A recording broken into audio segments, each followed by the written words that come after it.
Welcome to the Com Analytics channel. I'm Boris Tizenhauzen. Today is September 26th and we have a very eventful episode.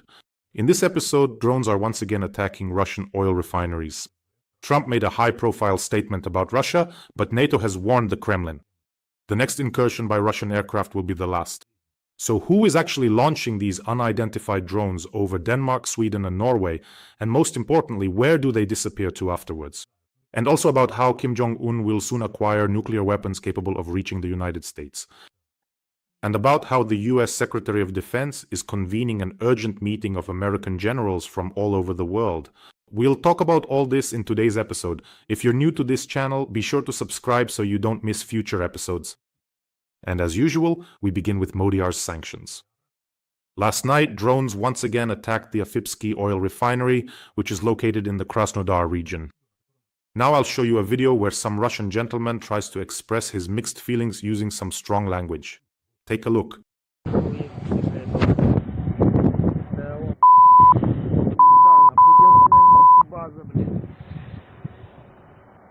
Local authorities confirmed the attack, stating that debris fell on one of the units and of course the fire has been extinguished. Basically, as always, they shot down the drones with the entire refinery, and now the traditional life hack for Russian corrupt officials. Take note, you sell fuel from the oil depot, then set the oil depot on fire. Then you claim that drones or debris flew in and destroyed everything. After that, you'll get a certificate of appreciation from the SBU. I'll tell you where to pick it up. And Trump has made a number of rather serious and harsh statements. In other words, Putin must stop. I want Erdogan to stop buying oil from Russia while Russia continues its aggression against Ukraine. This is what Trump said during his meeting with Erdogan. I want Erdogan to stop buying and I want Putin to stop as well. Look, Putin will stop only where he is stopped. Fascist thugs from the back alleys only understand the language of force. I think the whole world has already seen this. And another statement from Trump, Russia's economy is heading into the abyss. They, the Russians, are bombing everything indiscriminately. But they're capturing very little territory, if they're capturing any at all. In fact, they're even losing some territories, said Donald Trump. So, in other words, there is some clarity in his words. How long it will last, we don't know yet. And one more point. How could we do without it? How could we do without this point? This war should have already ended if it were our war. We would have finished it in just 1 week. Just yesterday in my broadcast, I used the wars in Vietnam and Afghanistan as examples. Both lasted 20 years, and somehow no one managed to end them with anything. That's normal. And in addition, Trump stated that Putin kills people for no reason at all. Yes, that's been clear to everyone for a long time. Now, regarding the claim that this isn't our war, when Trump says that we would have already finished it, actually he used to say that it wouldn't have even started if he had been president. Now he says that we would have ended it easily. Well, yeah, if this were actually our war. So most likely he meant that the American army would be involved there and so on. But honestly, I'm not doubting the strength and power of the American army, but maybe you could end this war with a snap of your fingers. Come on, seriously. So what's the next level going to be? If this were our war, would Ukraine have defeated everyone there, or how would that go? The war would have ended a long time ago if truly tough sanctions had been imposed. On the one hand, Trump says he's killing innocent people. According to Donald Trump, over 1,000 people die every day in Ukraine. But you're letting him do it. By the way, about sanctions, no one is even talking about the threat of an ultimatum anymore. As for the statement of fact, Putin is killing people for no reason at all. Yes, it's a very, very typical picture. So some aggressor attacks people on the street, a crowd gathers around and they just stand there and comment, look, he's pulled out a knife, he's about to stab him, how awful, and the crowd just stands around and comments on it. They don't intervene. Well, I'll say it again, that brilliant phrase by Einstein about how evil exists not because it simply exists, but because there are those who turn a blind eye to it. And also about what happens if you don't stop the balding thug in time.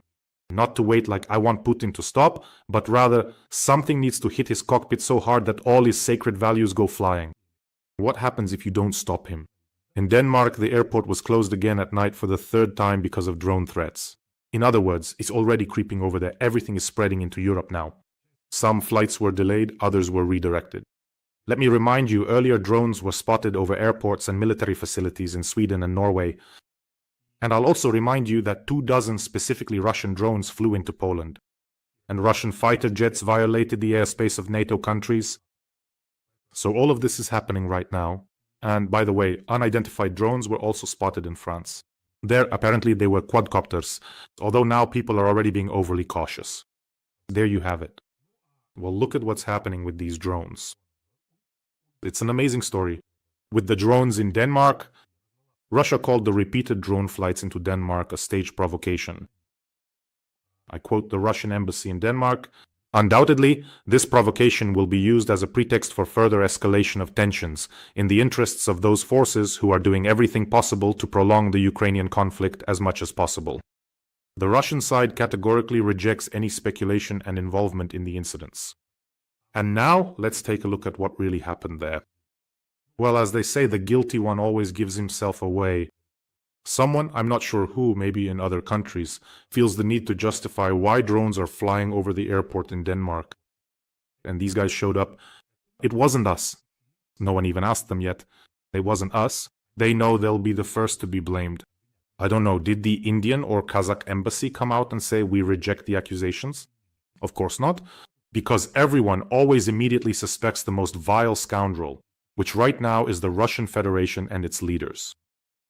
Now, regarding the situation with these drones, I admit that some of the sabotage was carried out, let's say, by outside individuals. In other words, someone was asked through Telegram or paid in crypto, money was sent, and they were asked, say, take a drone, launch it, let it fly around, or just press a button. It'll fly on its own from there. I do allow for the possibility that such provocations are possible, but this is a different story. Here, eyewitnesses say that the drones were quite large. So then where do they disappear to? Why can't they be shot down? There is actually an explanation for this. They were possibly launched from a sea platform, so it flies over the sea, keeps going, then appears over land and near the closest airport. That's why it's not seen from the land, that's why it isn't shot down, because it was coming from the sea the whole time. It was launched from a sea platform. In Denmark, there's now a theory that several tankers from the Russian Shadow Fleet may be involved in launching these drones. And here's what else journalists have discovered. These journalists made the discovery while flying in a rented helicopter, and look what they found. A Russian Federation warship was spotted in the waters near Denmark. At the very same time, these drones were circling above the country's airport and military facilities. The large landing ship named Alexander Shabalin, which is permanently based in the strategically important Kaliningrad region, had for the past several days been positioned just 12 kilometers from the Danish coast. Its automatic identification system, or AIS, transponder was deliberately turned off so no one could visually track its movements. Of course, it's a military landing ship designed for covert operations. In short, it mysteriously stayed there for several days, somehow managing to remain undetected and unobserved. Then, when journalists spotted it from a helicopter, it set off in an unknown direction. And notably, the Danish armed forces were aware that a Russian military ship was off the coast of Langeland Island. But so far, they have not commented on the situation. And now, the main theory is that drones were being launched from this ship, or reconnaissance was being carried out to see how and where they fly. And they were being launched from platforms in the form of tankers from this Russian Shadow Fleet. So seriously, friends, you should ask Ukraine for help in this regard. If you don't know how to catch drones, if you don't know how to shoot them down, Ukraine will always help its allies. Either in exchange for long-range missiles, which would really help us out, and you too, by the way. I'll keep repeating this in every episode. Long-range missiles are the key to making sure drones don't reach you. With these missiles, Ukraine will wipe out all the drone production plants. And Ukraine will gladly show you what can be done with Russian ships, and where exactly they should be headed, on which route actually is not to an unknown destination. They have a very specific route. Let me remind you that a third of the Black Sea Fleet, including its flagship, the cruiser Moskva, is lying on the bottom of the Black Sea. The remaining part fled to Novorossiysk. By the way, yesterday, unmanned boats arrived there and caused quite a stir. So Ukraine is chasing the remnants of the Black Sea Fleet around like ragged ships. And also, since we're talking about Denmark, there's something really good that can be done. Something truly important. To effectively close the strategically important Danish straits to the notorious Russian Shadow Fleet. All those numerous tankers heavily laden and carrying their sanctioned oil from the port of Ustluga, are currently passing through the Danish straits, much like navigating through a very narrow and constricted bottleneck. They could quite simply be blocked there, or indeed not allowed through at all. That's when Russia would really start having very serious problems. Let me remind you, friends, we are currently running an important fundraiser for our warriors, our defenders, for the legendary 3rd Assault Brigade. The commanders have recorded this message for us. Please listen. Greetings, friends. My call sign is Talbat. I am the commander of the Popstar Crew, 3rd Separate Assault Brigade, Strike Company, and in the unit. I am addressing the viewers of Boris Tizenhauzen's channel, asking for donations for Matrice 30 drones. These are great copters, and we need them for reconnaissance. They also perform some other very interesting functions for intelligence gathering. 1,100,000 hryvnias. We are counting on your support, on your help. Thanks to them, we will be able to destroy the enemy even more effectively and bring Ukraine's victory closer. Glory to Ukraine. Glory to the heroes. Let's help our defenders. And let me at least remind you that drones in the hands of the warriors from the 3rd Assault Brigade are a terrifying weapon for the occupiers who have come to our land. Right now they've started another attempt at an offensive, so our help, yours and mine, will be more timely than ever. The link to donate is in the description of this video. The link to donate is also in the comments. There's private, there's mono, and there's PayPal for those who want to help from abroad. I see everyone, and I want to say a huge thank you to all of you. You are simply the best. And if you don't see the payment details, maybe you're watching on a different channel, the QR code right here will take you directly to the fundraiser. Let's help our people. NATO once again had to scramble military aircraft to intercept Russian fighter jets near the borders of Latvia. 5 Russian military aircraft were spotted there this time. Last time, 3 MiG-31s violated Estonian airspace.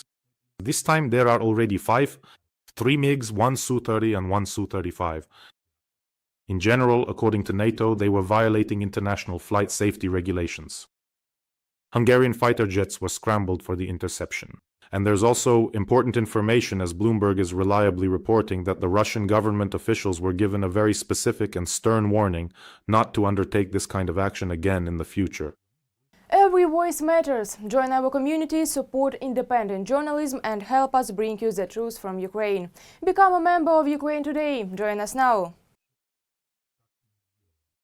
Bloomberg, citing sources, reports that this week European diplomats gave the Kremlin a stern warning and that NATO is prepared to respond to further violations of its airspace, including by shooting down a Russian aircraft.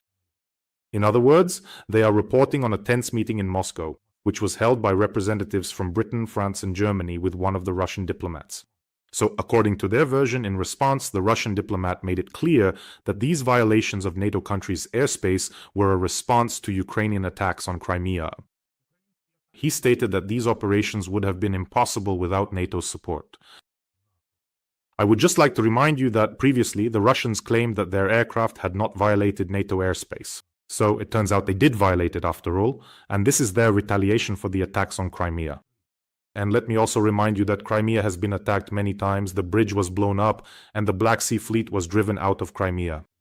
And the headquarters of the Black Sea Fleet in my hometown of Sevastopol was destroyed by missiles. I've never seen a better sight in my life.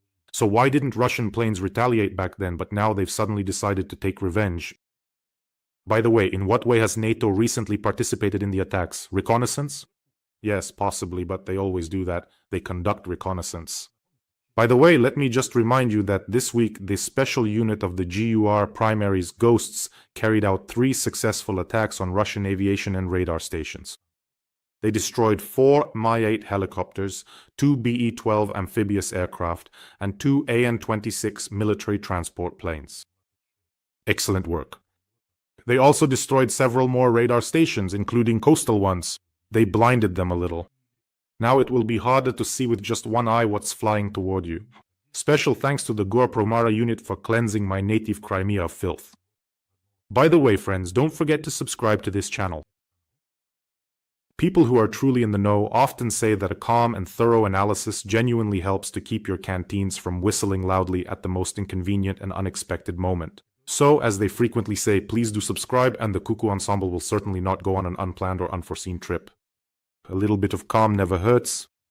Now, a bit about the good guys, as Donald Trump calls them, or rather, about the good guy Kim Jong-un.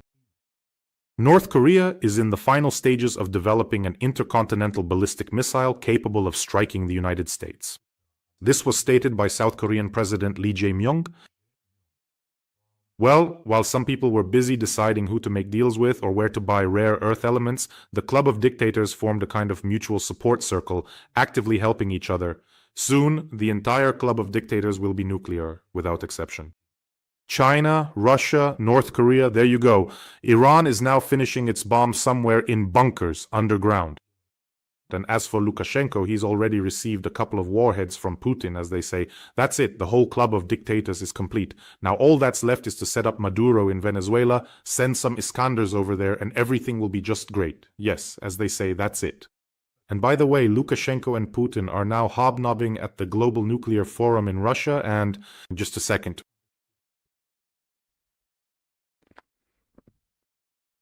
So, it's been a while since I showed Siegfried.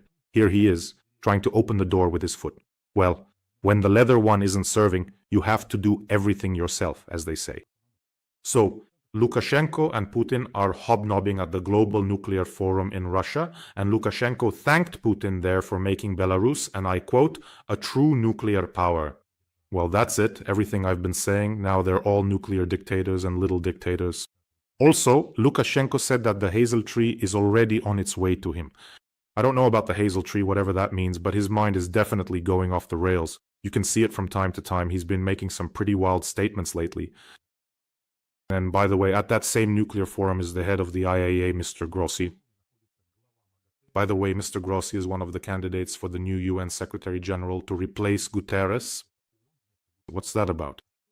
Every UN Secretary General has to nicely attend events with Putin, shake his hand, and bow to him. By the way, I just realized I haven't heard anything about Guterres in a while. Where is he? Oh, here he is. Look, here's a photo. Lavrov and the UN Secretary General are smiling, holding hands. This photo, it's a verdict on the United Nations as an organization.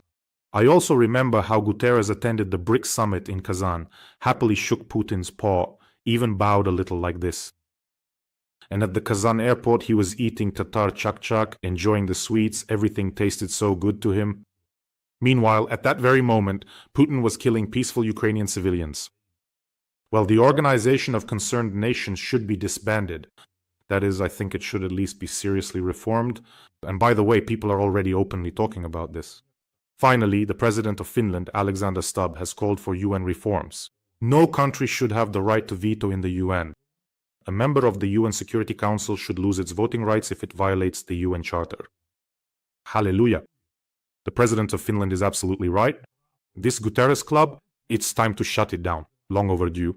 At one time, the Soviet Union was expelled from the League of Nations because it attacked Finland in that very winter war. After that, instead of the League of Nations, because it proved its lack of purpose and capability, the United Nations was created. And 5 countries were granted the right of veto. That is, this happened right after World War II. Why on earth do these countries still have the right of veto now? Simply because at that time they were considered the main victors in the war, the USA, the UK, France, the USSR, and China. And by the way, the USSR was granted both a seat and the right of veto, so what does Russia have to do with it? What does successor state even mean? So the right of veto means that even if everyone wants to pass a resolution, if one country votes against it, that's it. Such an organization has shown neither the idea nor the capability. The UN was originally created as an alliance of victors, a group of privileged ones, those who had the right of veto. Well, the logic is very simple. The League of Nations outlived its usefulness and was dissolved. The UN was created in its place. Now, the UN has proven that it can't do anything, it can't stop this war, it can't influence the aggressor. That's it. This war, just like that photo, is also a verdict on the United Nations. By the way, Lavrov claims that it wasn't Russia that attacked Ukraine, but rather that NATO and the European Union, using Ukraine, attacked Russia. NATO and the EU, through Ukraine, have declared war on Russia and are directly participating in it. Lavrov stated this: well, everything is stable in the world. Once again, they're whining about NATO's involvement. They forgot, so let me just remind you of the chronology. Putin, with a smug face, appeared early in the morning and announced the start of this so-called special military operation. There wasn't a single word about NATO. He supposedly came to denazify and demilitarize. By the way, they've already forgotten those words themselves. Half of them couldn't even pronounce it, and the other half have forgotten it. So they decided to come with that goal in mind. No one said a word about NATO. I vividly remember that very first day of the war quite well. I got back home from the television studio at around midnight, from the Ukraine 24 talk show, and then at 5 a.m., all of Ukraine suddenly woke up to loud explosions. I go into our work chat, and there it says, "Guys, are you aware that the war has started?" By the way, that's the last message in that chat. No one ever wrote anything there again. And yes, the 1.5 meter tall ghoul came out, banging his little hand saying, "I'm starting a special military operation." At that time, our military and law enforcement officers started receiving mass messages urging them to surrender. The messages said that the Russians would be here soon. They promised some kind of reward for cooperation. That's when a significant number of traitors recruited by the Russians were exposed. In general, sabotage and reconnaissance groups started appearing in Kiev and other cities. The Russians were already landing in Hostomel, those helicopters, I think everyone remembers them. They thought they would really capture Kiev in just a few days. So everything was very simple there. 300 paratroopers land in Hostomel and hold the airfield. And military transport planes were supposed to land there. It's 25 kilometers from Kiev. So they were supposed to rush straight into Kiev and then take the government quarter. Everyone who, in their opinion, needed to be eliminated would be killed, the rest captured and imprisoned. In short, something went wrong. The Ukrainians refused to surrender and showed the whole world how to fight for their freedom. People who had never fought before organized themselves, took up arms, and resisted the Russians. By the way, this is a key difference between Ukrainians and Russians. Remember, when the Ukrainian armed forces entered the Kursk region, there was no resistance at all, none whatsoever. The Russians simply fled their homes, while Ukrainians desperately defended and protected theirs. And in those first days, the occupiers fully experienced all the so-called brotherly love towards them, of course in quotation marks. The Russians had their equipment set on fire, they were poisoned, shot at both at night and during the day. In other words, Ukrainians showed that their partisan past could very well become a partisan present. I remember a video, I actually found it, and you'll see it now, where in one of the towns, Ukrainians in a Zhiguli overtake a Russian APC and throw a Molotov cocktail at it. This is the video.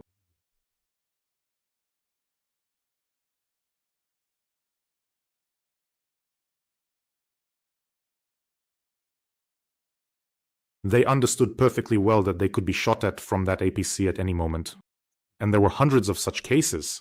The Russians themselves were shocked later when they were retreating at how fiercely they had been met here.